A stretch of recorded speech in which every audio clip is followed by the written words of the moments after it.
पुरुष सबुबले सही महिला सहित शारीरिक संपर्क बनाइबार इच्छा सबुठारु अधिक रखिथांती जो महिला शाढ़ी बा ब्लाउज पिंधि थांती। किछि पुरुष महिला स्तनर क्षीर एथिपाई पीथांती कि कारण यह द्वारा शरीर हुष्टपुष्ट बनी थाए और किछि पुरुष आनंद नेबा पाई पीथांती। जेतेबेले स्त्री और पुरुष शारीरिक संपर्क बनाइबा समय चरम रे पहुंची जाइथांती तेबे दुहें को हृदय स्पंदन 140 प्रति मिनिट हो जाइथाए। जो पुरुष खटा दही बासी मुहरे खाई थाए तेबे एमिति पुरुषर स्त्री बिछना उपरे केबे भी असंतुष्ट होई न थाए।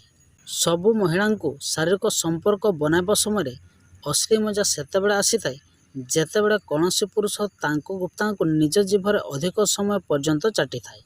महिला सहित दिन में शारीरिक संपर्क बनाइबा द्वारा पुरुषर गुप्तांग लंबा और मोटा होता है।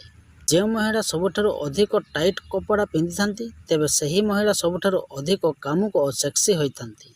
जदि कौनसी पुरुष सेक्स करिबा समय स्त्रीर तल भाग को हालुका हाथ स्पर्श करिथाए तेबे तांकु उत्तेजना और शांति मिली थाए।